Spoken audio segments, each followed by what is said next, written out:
নমস্কার, নিউজ ভ্যানগার্ডের এক নজরে 25 আপনাদের প্রত্যেককে স্বাগত জানাই। আমি রয়েছি অমিত আপনাদের সাথে। ধর্মনগরের আলোচিত প্রসেনজিৎ সরকার মামলায় জামিন খারিজ করে কাস্টাডিজ ট্রায়ালের নির্দেশ দিল উত্তর ত্রিপুরা জেলা ও দায়রা আদালত। অভিযুক্তের জামিনের আবেদন নাকচ করে তাদের জেল হেফাজতে বিচার প্রক্রিয়া চালানোর নির্দেশ দেন বিচারক। চার্জশিটের তথ্য মামলার গুরুত্ব বিবেচনা করেই আদালত এই সিদ্ধান্ত নিয়েছে। তেলিয়ামুড়া মহকুমার চাকমাঘাটে হ্যান্ডলুম এক্সপ্রেস মেলাকে ঘিরে তীব্র বিতর্ক দানা বেঁধেছে। সরকারি অর্থ অপব্যবহার ও সাংস্কৃতিক অনুষ্ঠানের দায়িত্ব বন্টন নিয়ে হ্যান্ডলুম হ্যান্ডিক্রাফট দপ্তরের বিরুদ্ধে অভিযোগ উঠেছে।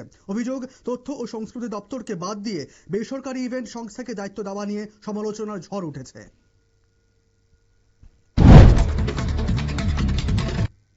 করবুক মহকুমার নীলধন পাড়ায় অটোরিকশা ও লরির সংঘর্ষে আহত হন দুই মহিলা যাত্রী। সোমবার বিকেলে দ্রুতগতির মহেন্দ্র কাউন্টার গাড়ির সঙ্গে অটো ধাক্কা লাগে বলে জানান প্রত্যক্ষদর্শীরা। সংঘর্ষে অটোরিকশায় থাকা দুই যাত্রী আহত হন। চিকিৎসার পর আহতদের শারীরিক অবস্থা স্থিতিশীল রয়েছে বলে জানিয়েছেন চিকিৎসকরা। খয়েরপুর বিধানসভা কেন্দ্রের পুরাতন আগরতলা ব্লক প্রাঙ্গণে SHG ফেডারেশন ভবনের ফলক উন্মোচন করা হলো। সরকারের উন্নয়নমূলক কর্মসূচির অংশ হিসেবে সেলফ হেল্প গ্রুপগুলির ভূমিকার ওপর গুরুত্ব আরোপ করা হয়। মহিলাদের সশক্তিকরণে এই ফেডারেশন ভবন গুরুত্বপূর্ণ ভূমিকা নেবে বলে আশা প্রকাশ করা হয়েছে।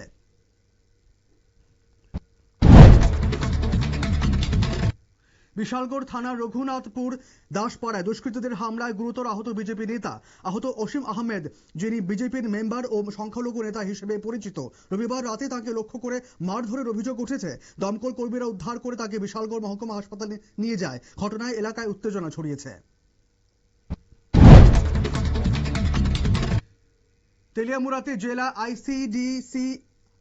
ICDS প্রকল্পের উদ্যোগে বয়স্ক নাগরিকদের ভরণ পোষণ আইন নিয়ে সচেতনতা সভা অনুষ্ঠিত হয়।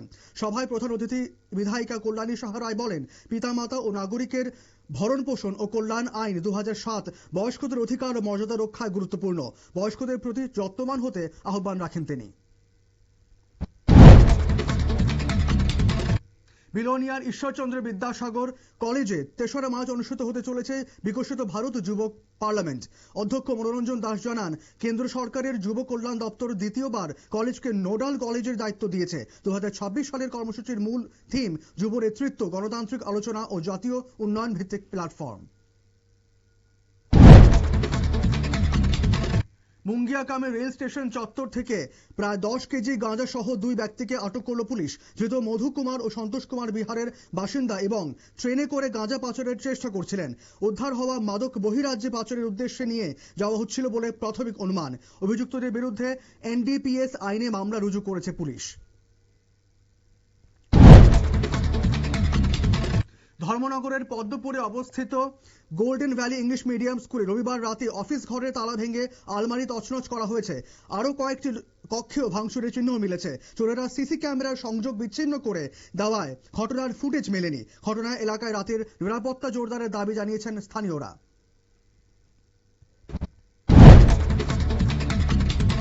আন্তর্জাতিক নারী দিবস উপলক্ষে একাধিক কর্মসূচির ঘোষণা করল কন্যা কথা সামাজিক সংস্থা। সংস্থার কর্তারা জানান, নারী দিবস উপলক্ষে মহিলাদের বিনামূল্যে বিউটিশিয়ান ও টেইলারিং প্রশিক্ষণের আয়োজন করা হচ্ছে। ছাত্রছাত্রীদের জন্য কোচিং এর ব্যবস্থাও রাখা হয়েছে। বাল্যবিবাহ রোধে বিশেষ উদ্যোগ ঘোষণা করেছে সংস্থা।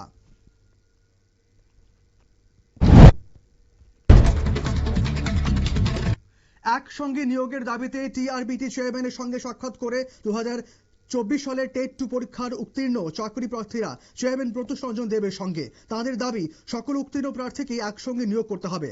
এই বিষয়ে মুখ্যমন্ত্রীর হস্তক্ষেপও দাবি করেছেন চাকরি প্রার্থীরা। দাবি পূরণ না হলে আন্দোলনের হুঁশিয়ারি দিয়েছেন তারা। ধলাই জেলার কমলপুর মহকুমার জয়ন্তী বাজারে CPM নেতা নারায়ণ নমশূদ্রের বাড়িতে দুষ্কৃতীরা আগুন লাগিয়ে 300 পরিণত রাবার গাছ কেটে ও পুড়িয়ে দেয়। এর আগে জানুয়ারিতেও তার বাড়ি ও অটোরিকশাতে অগ্নিসংযোগের ঘটনা ঘটেছিল। ঘটনার প্রতিবাদে CPM ধলাই জেলা ও কমলপুর কমিটি জয়ন্তী বাজারে বিক্ষোভ মিছিল করে।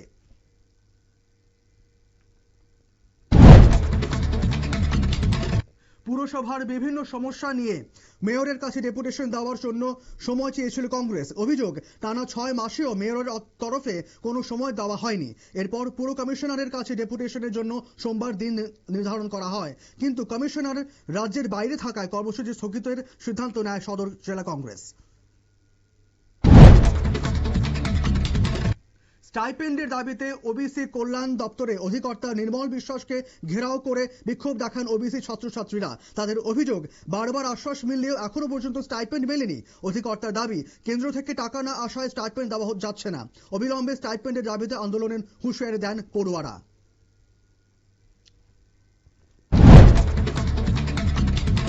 কমলপুর মহকুমার মানিক ভান্ডার বাজারে এক হামলায় গুরুতর আহত হন ব্যবসায়ী বিপ্লব দেব। রবিবার রাতে মাংস ব্যবসায়ী বিপ্লব দেবের সঙ্গে দারাং গ্রামের সবজি ব্যবসায়ী সুভাষ দাসের কোনো একটা বিষয়ে কথা কাটাকাটি হয়। উত্তেজনার মাঝে ওজন মাপার যন্ত্র দিয়ে বিপ্লবের মাথায় আঘাত করে তাকে গুরুতর আহত করে অভিযুক্ত।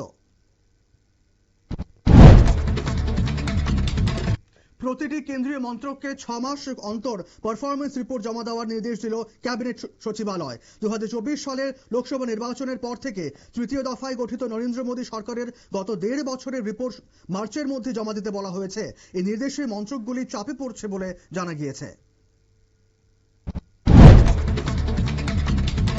আয়াতোল্লাহ আলী খামেনেইয়ের মৃত্যুর প্রতিবাদে বিক্ষোভ ছড়ালো কাশ্মীরে। শ্রীনগরে রাষ্ট্রসংঘের সামরিক পর্যবেক্ষক গোষ্ঠীর দপ্তরের সামনে পথে নামান বহু মানুষ। বিক্ষোভকারীরা খামেনেইর ছবি নিয়ে আমেরিকা ইসরায়েলের বিরুদ্ধে স্লোগান দিয়ে মিছিল করেন। উপত্যকার বিভিন্ন প্রান্তে শুরু হয়েছে এই প্রতিবাদ। দিল্লিতে আন্তর্জাতিক AI সম্মেলনে খালি গায়ে বিক্ষোভ দেখানোর ঘটনায় ধৃত 10 জনের মধ্যে 9 জন অভিযুক্তকে জামিন দিয়েছে পাটিয়ালা হাউস আদালত। মধ্যপ্রদেশের বাসিন্দা সিদ্ধার্থ অবধূত নামের এক কংগ্রেস কর্মীর জামিনের আবেদন খারিজ করেছে আদালত। তাকে আরও 4 দিনের জন্য পুলিশের হেফাজতে পাঠানো হয়েছে।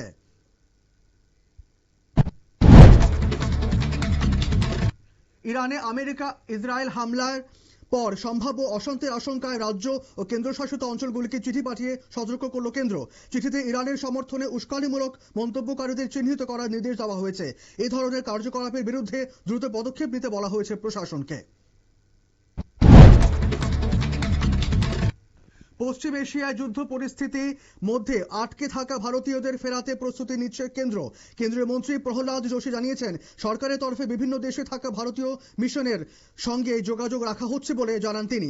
আটকে থাকা ভারতীয়দের নিরাপদে দেশে ফেরানো নিয়ে সংশ্লিষ্ট দেশের দূতাবাসের কর্তাদের সঙ্গে আলোচনা চলছে।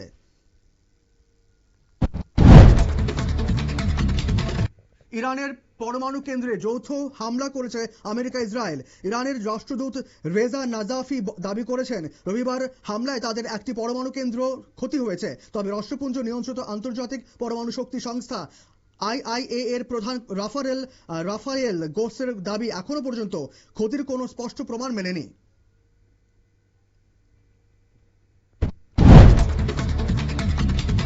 ইরান সৌদি উত্তেজনার আবহে ড্রোন হামলা নিশানা হলো সৌদির তেল পরিশোধনাগার। সোমবার ইরান থেকে ছোড়া 2টি ড্রোন পূর্বাঞ্চলের রাশ টানুরায় অবস্থিত সৌদি আমেরিকার স্থাপনাকে লক্ষ্য করে। ঘটনার পরপরই পরিশোধনাগারটি বন্ধ করে দেয় কর্তৃপক্ষ। তবে বড়সড় কোনো ক্ষয়ক্ষতি হয়নি বলে দাবি করেছে সৌদি আরব সরকার।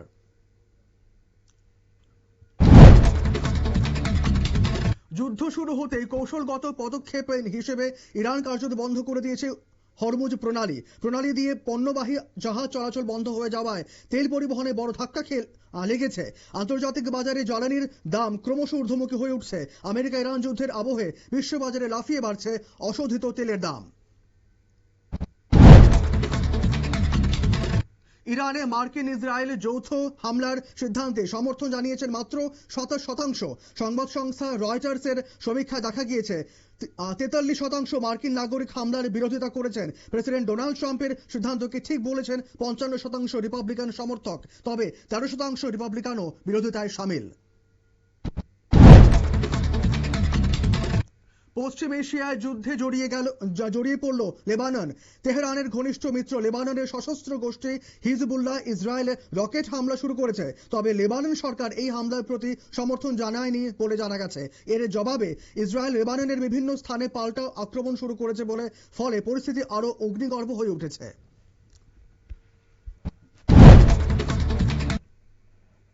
এক নজরে 25 এখনকার মতো এই পর্যন্তই। পরবর্তী আপডেটস সংবাদ এবং টক শো দেখার জন্য চোখ রাখুন শুধুমাত্র নিউজ ভ্যানগার্ডের পর্দায়। ধন্যবাদ।